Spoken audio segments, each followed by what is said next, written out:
The story of Little King Loc. 2 or 3 miles from the coast of France, anyone sailing in a ship on a calm day can see deep, deep down the trunks of great trees standing up in the water. Many hundreds of years ago, these trees formed part of a large forest, full of all sorts of wild animals, and beyond the forest was a fine city guarded by a castle in which dwelt the Dukes of Clarides. But little by little the sea drew nearer to the town. The foundations of the houses became undermined and fell in. At length the shining sea flowed over the land. However, all this happened a long time after the story in which I'm about to tell you. The Duke of Clarides had always lived in the midst of their people and protected them both in war and in peace. At the period of which this tale begins, Duke Robert was dead, leaving a young and beautiful Duchess who ruled in his stead. Of course, everyone expected her to marry again, but she refused all suitors who sought her hand, saying that, having only one soul, she could have only one husband, and that her baby daughter was quite enough for her. One day she was sitting in the tower. She looked over a rocky heath, covered in summer purple and yellow flowers, when she beheld a troop of horsemen riding towards the castle. In the midst, seated on a white horse with black and silver trappings, was a lady whom the Duchess knew at once to be her friend, the Countess of Blancheland, a young widow like herself, the mother of a young boy 2 years older than Abelard de Clarides. The Duchess hailed her arrival with delight, but her joy was soon turned to weeping when the Countess sank down beside her in a pile of cushions and told her the reason of her visit. "As you know," she said, taking her friend's hand and pressing it to her own, "whenever the Countess de Blancheland is about to die, she finds a white rose lying on her pillow. Last night I went to bed feeling unusually happy. This morning when I woke, the rose was resting against my cheek. I have no one to help me in the world but you, and I have come to ask you to take Yuri, my son, and let him be brother to Abiel." Tears choked the voice of the Duchess, and she flung herself to the Countess's neck and pressed her close. Silently the two women took leave of each other, and silently the doomed lady mounted her horse and rode home again. Then, giving her sleeping boy into the care of Francois, her steward, she laid herself quietly on bed, but the next morning they found her dead and peaceful. So Yuri and Abiel grew up side by side, and the Duchess faithfully kept her promise, and was a mother to them both. As they got bigger, she often took them with her on the journeys through the duchy, and taught them to know her people, and to pity and to aid them. It was on one of these journeys that, after passing through meadows covered with flowers, Yuri caught sight of a great glittering expanse lying beneath some distant mountains. "What is that, godmother?" he asked, waving his hand. "The shield of a giant, I suppose." "No, the silver plate as big as a moon," said Abiel, twisting herself round on her pony. "It is neither a silver plate nor a giant shield," replied the Duchess, "but a beautiful lake. Still, in spite of its beauty, it is dangerous to go near it, for in its depths dwell the undines, or water spirits, who lure all passer-bys to their deaths." Nothing more was said about the lake, but the children did not forget it. And one morning, after they had returned to the castle, Abiel came to Yuri. "The tower door is open," whispered she. "Let us go up. Perhaps we shall find some fairies." They did not find any fairies. Only when they reached the roof, the lake looked bluer and more enchanting than ever. Abiel gazed at it for a moment, and then she said, "Do you see? I mean to go there." "But you mustn't," cried Yuri. "You heard what your mother has said. Besides, it is so far. How can we get there?" "You ought to know that," answered Abiel scornfully. "What is the good of being a man and learning all sorts of things if you have to ask me? However, there are plenty of other men in the world. I shall go to one of them to tell me." Yuri colored. Abiel had never spoken like this before, and instead of being 2 years younger than himself, she suddenly seemed many years older. She stood with her mocking eyes fixed on him till he grew angry at being outdone by a girl, and taking her hand, he said boldly, "Very well, we will both go to the lake." The next afternoon, when the Duchess was working at her tapestry surrounded by her maidens, the children went out, as usual, to play in the garden. They found themselves alone. Yuri turned to Abiel, and holding out his hand, "Come." "Come where?" asked Abiel, opening her eyes wide. "To the lake, of course," answered the boy. Abiel was silent. It was one thing to pretend you meant to be disobedient some day, a long time off, and quite another to start for such a great distance without anyone knowing that you had left the garden. "In satin shoes, too. How stupid boys were to be!" "Stupid or not, I'm going to the lake, and you're going with me," said Yuri, who had not forgotten or forgiven the look she had cast on him the day before. "Unless," he said, "you are afraid, in that case I shall go alone." This was too much for Abiel. Bursting into tears, she flung herself on Yuri's neck and declared that wherever he went, she would go too. So, peace having been made between the two, they set out. It was a hot day, and the townspeople were indoors waiting till the sun was low in the sky before they set out either to work or to play. So the children passed through the streets unperceived. They crossed the river by the bridge into the flowery meadows along the road by which they had first ridden with the Duchess. By and by Abiel began to feel thirsty, but the sun had drunk up all the water, and not a drop was left for her. They walked on a little further, and by good luck they found a cherry tree covered in ripe fruit, and after a rest and a refreshing meal, they were sure that they were strong enough to reach the lake in a few minutes. But soon Abiel began to limp, and to say that her foot hurt her, and Yuri had to untie the ribbons that fastened her shoe to see what was the matter. A stone had slipped in, and that was easily set right, and for a while they were skipping along the path, singing and chattering, till Abiel stopped again. This time her shoe had come off, and turning to pick it up, she caught sight of the towers of the castle, looking such a long way off that her heart sank and she burst into tears. "It's getting dark, and the wolves will eat us," sobbed she, but Yori put his arms around her and comforted her. "Why, we're close to the lake now. There's nothing to be afraid of. We shall be home again to supper." And Abiel dried her eyes and trotted on beside him. Yes, the lake was there, blue and silvery with purple and gold irises growing on its banks, and white water lilies floated on its bosom. Not a trace was there of man, or of the greatest beast so much feared by Abiel, but only the marks of tiny forked feet on the sand. The little girl at once pulled off her torn shoes and stockings and let the water flow over her, while Yori looked around for some nuts and strawberries, but none were to be found. "I noticed a little way back a clump of blackberry bushes," said he. "Wait here for me, and I will go and gather some fruit, and after that we shall start home again." But Abiel, leaning her head drowsy against the cushion of soft moss, murmured something in reply, and soon fell asleep. In her dream, a crow, bearing the smallest man that was ever seen, appeared hovering for a moment above her, and then vanished. At the same instant Yora returned and placed by her side a large leafful of strawberries. "It is a pity to wake her just yet," thought he, and wandered off beyond a clump of silvery willows to a spot in which he might get a view of the whole lake. In the moonlight, the light that just hung over the surface made it look like a fairyland. Then gradually the silver veil seemed to break up, and the shapes of fair women with outstretched hands and long green locks floated towards him. Seized with sudden fright, the boy turned to fly, but it was too late. Unconscious of the terrible doom that had befallen her foster brother, Abiel slept on and did not awake even when the crowd of little men with white beards down to their knees came and stood in a circle around her. "What should we do with her?" asked Pick, who seemed older than all of them, and they all were very old.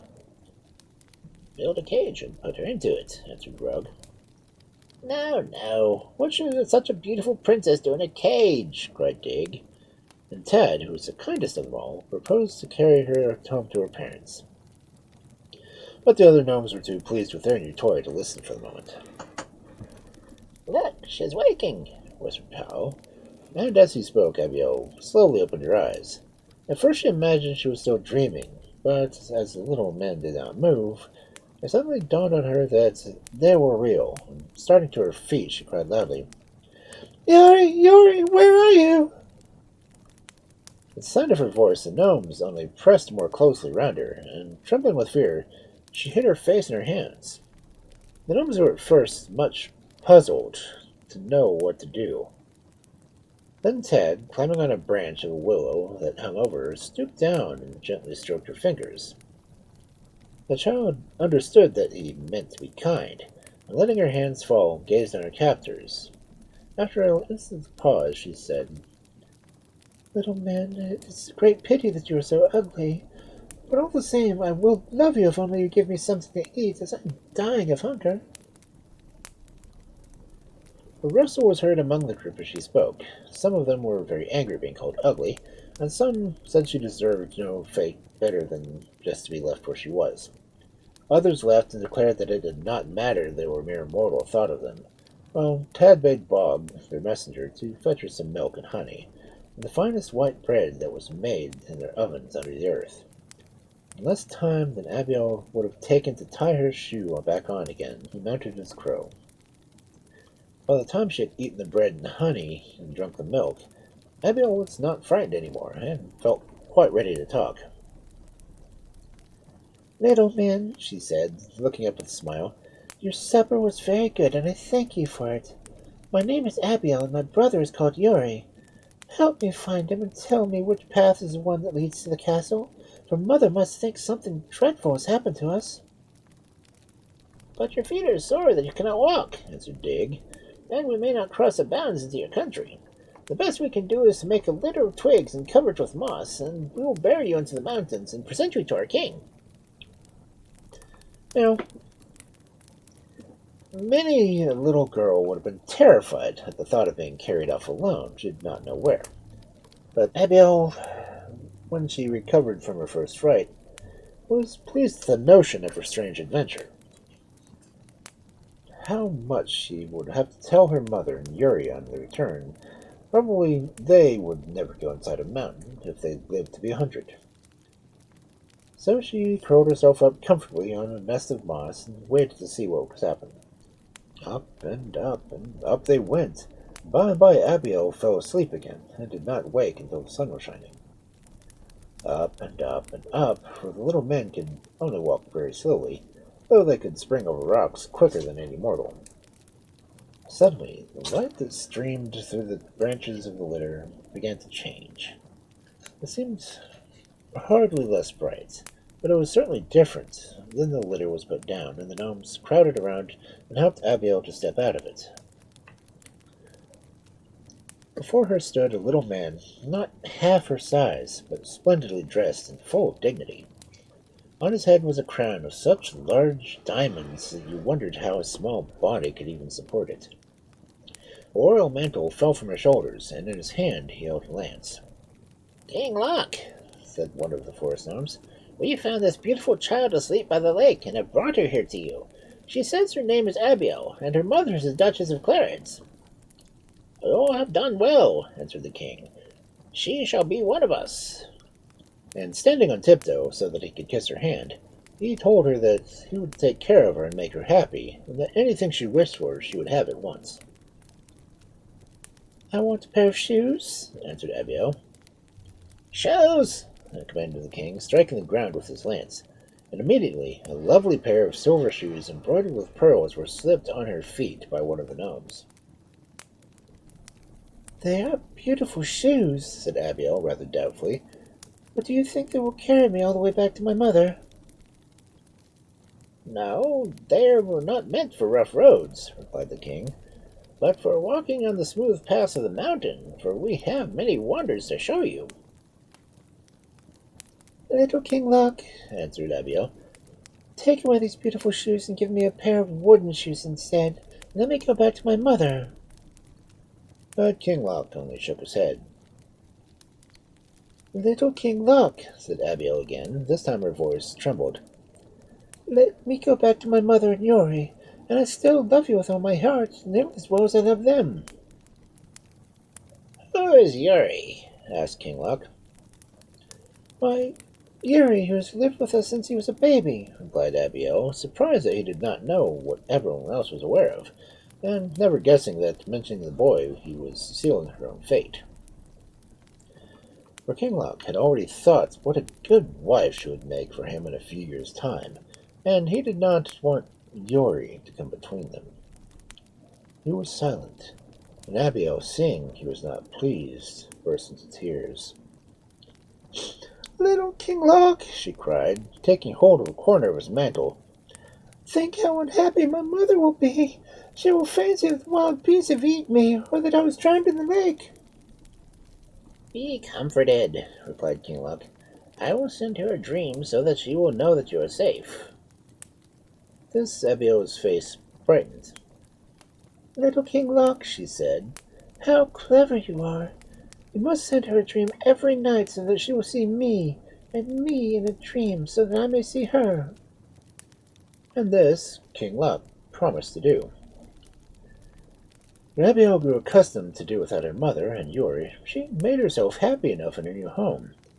Everyone was kind to her and petted her, and there was such a quantity of new things for her to see. And the gnomes were always busy and knew how to fashion beautiful toys as well as or better than anyone else who lived on Earth. Now and then, wandering with Tad or Dig in the underground passages, Abiel would catch a glimpse of the blue sky through a rent in the rocks, and this she loved best of all. In this manner, 6 years passed away. His Highness King Loc wishes to see you in the presence chamber, said Tad one morning to Abiel, who was singing to herself on a golden lute, and Abiel, wondering why the king had grown so formal all of a sudden, got up obediently. Directly she appeared, and King Loc opened a door in the wall which led to his treasure chamber. Abiel had never been there before, and was amazed at all the splendid things heaped up before her. Gold, jewels, brocades, carpets lay around the walls, and she walked about examining each glittering object after another, while King Loc mounted a throne of gold and ivory at the end of the hall, and he watched her. Choose whatever you wish, he said at last. A necklace of the most lovely pearls was hanging from the wall, and after hesitating for a moment between that and the circlet of diamonds and sapphires, Abiel stretched up her hand towards it.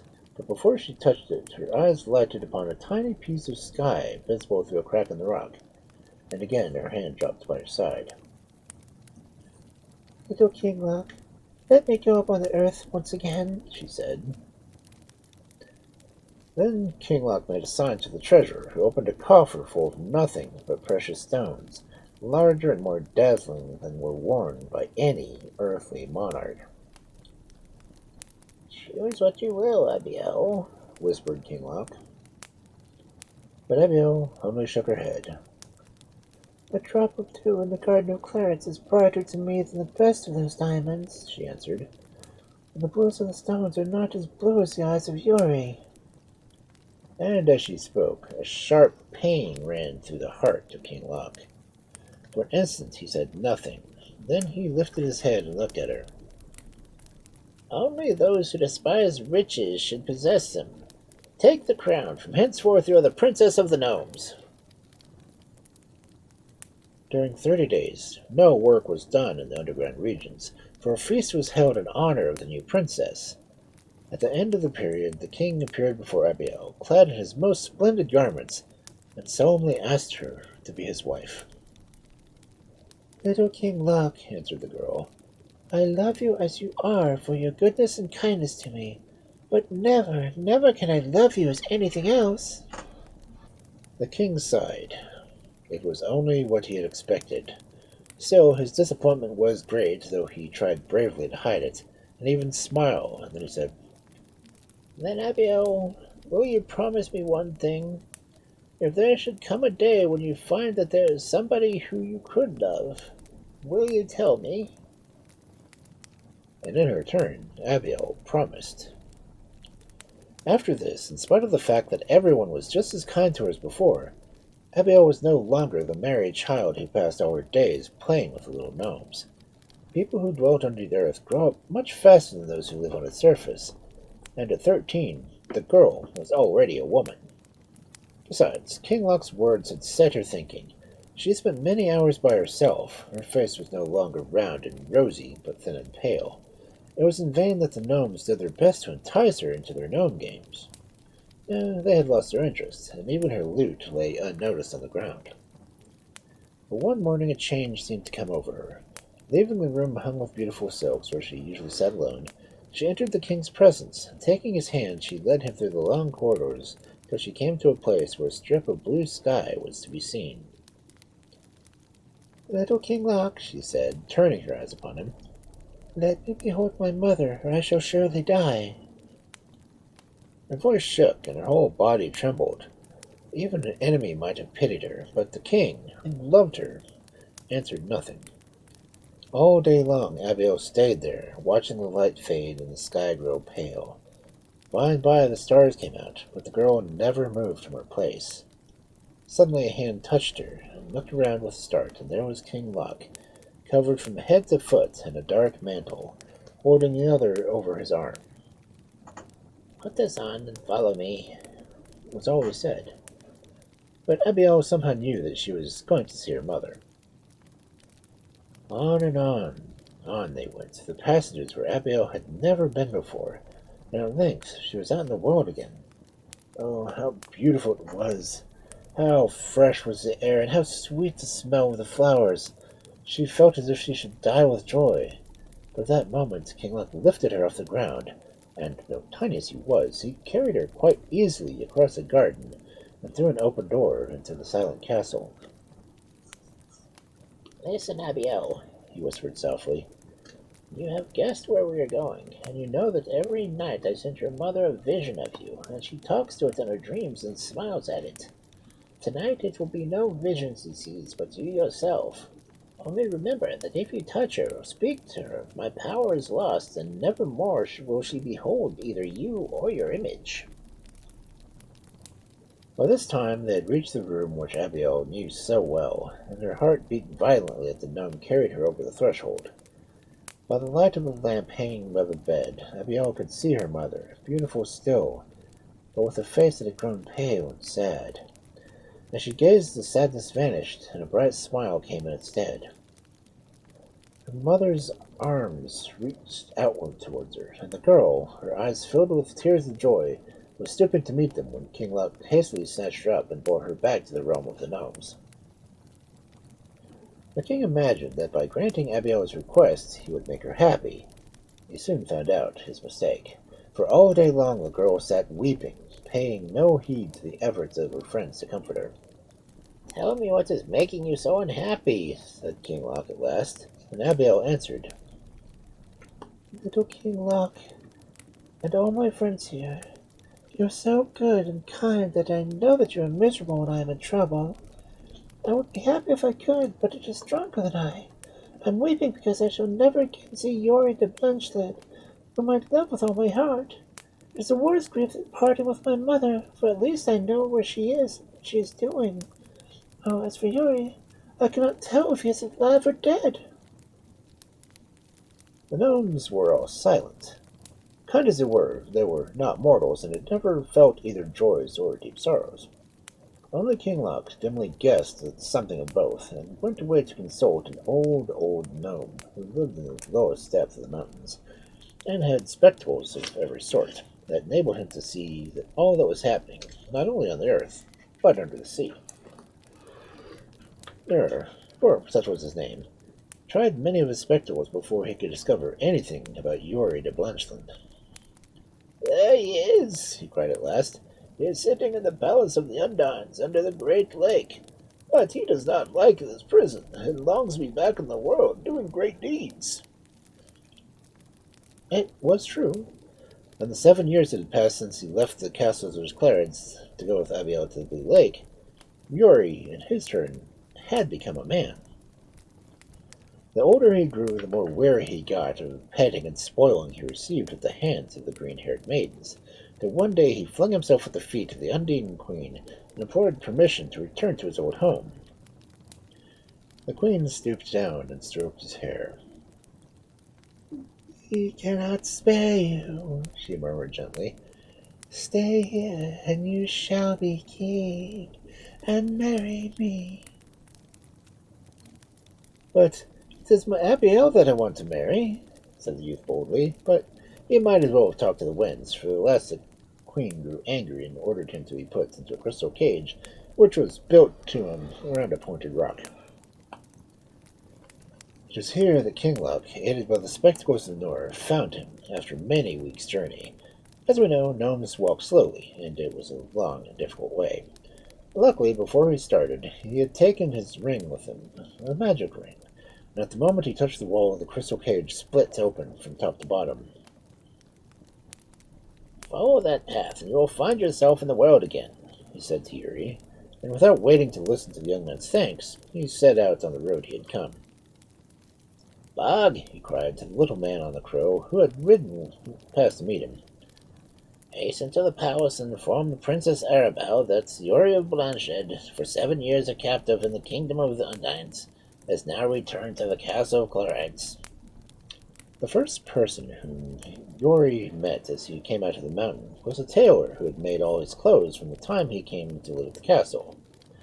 Of this old friend, who was nearly beside himself with joy at the sight of his little master, lost for so many years, the Count begged for news of his foster mother, Abiel. "Alas, my lord, where can you have been that you did not know that Princess Abiel was carried off by gnomes on the very day that you disappeared? At least, so we guess. That day left many a mark on our Duchess. Yet she is not without gleam of hope that her daughter is living yet, for every night the poor mother is visited by a dream which tells her all the princess is doing." The good man went on to tell all the changes that 7 years had brought to the village, but Yuri heard nothing of what he said, for his mind was too busy with thoughts of Abiel. At length he roused himself, and ashamed of his delay, he hastened to the chamber of the Duchess, who held him by his arms as if she would never let him go again. By and by, however, when she became calmer, he began to question her about Abiel, and how best to deliver her from the power of the gnomes. The Duchess then told him that she was sent out men in all directions to look for the children directly as they were found missing, and that one of them had noticed a troop of little men far away in the mountains, evidently carrying a litter. He was hastened after them when his feet, being held in a tiny satin slipper, which he had stooped to pick up. But as he did so, a dozen of the gnomes swarmed upon him like flies, and beat him about the head until he dropped the slipper, which they took away with them, leaving the poor man dizzy with pain. When he recovered his senses, the groups of the mountain had disappeared. That night, when everyone was asleep, Yuri and his old servant Francois stole softly down to the armory and dressed themselves in light suits of chain armor, with helmets and short swords, all complete. When they mounted 2 horses that Francois had tied up in the forest and set forth for the kingdom of the gnomes. At the end of an hour's hard riding, they came to the cavern which Francois had heard the childhood led into the center of the earth. Here they dismounted and entered cautious, expecting to find darkness as thick as they had left outside. But when they had only gone a few steps, when they were already blinded by a sudden blaze of light which seemed to proceed from a sort of portcullis door, which barred the way in front of them. "Who are you?" answered a voice, and the Count answered, "Yuri de Blanchard, who has come to rescue Abiel de Clarides." And at these words a gate slowly swung open and closed behind the 2 strangers. Yuri listened to the clang of the spasm of fear in his heart. The desperate position was to give him courage. There was no retreat for him now, and in front was drawn up a large force of gnomes, whose arrows were falling like hail around him. He raised his shield to ward them off, and as he did, his eyes fell on a little man standing on the rock above the rest, with a crown on his head and a royal mantle on his shoulders. In an instant, Yuri had flung away his shield and sprung forward, regardless of the arrows that still fell about him. "Oh, is it you? Is it really you, my deliverer?" And is it your subjects who hold captive Abiel, whom I love? I am King Loc, was the answer, and the figure with the long beard bent his eyes kindly to the eager youth. If Abiel has lived with us all these years, from many of them she was quite happy, but the gnomes of whom you think so little are just people, and they will not keep her against her will. Beg the princess to be good enough to come hither, he added, turning to Rub. Amidst the dead silence, Abiel entered the vast space and looked around her. At first she saw nothing but a vast host of gnomes perched on the walls and crowding the floor of the big hall. Then her eyes met those of Yuri, and with a cry that came from her heart she darted towards him and threw herself on his breast. Abiel, said the king, when he had watched her for a moment, with a look of pain on his face, is this the man you wish to marry? Yes, little King Loc, this is he and no one else. See how I can laugh now and see how happy I am? And with that she began to cry. Hush, Abiel, there must be no tears today, said Yuri, gently stroking her hair. Come, dry your eyes and thank King Loc, who rescued me from a cage in the realm of the Undines. As Yuri spoke, Abiel lifted her head, and a great light came into her face as she understood at last. You did that for me, she whispered. Little King Loc. So, loaded with presents and followed by regrets, Abiel went home. With a few days the marriage took place, but however happy she was, and however busy she might be, never a month passed without a visit from Abiel to her friends in the kingdom of the gnomes.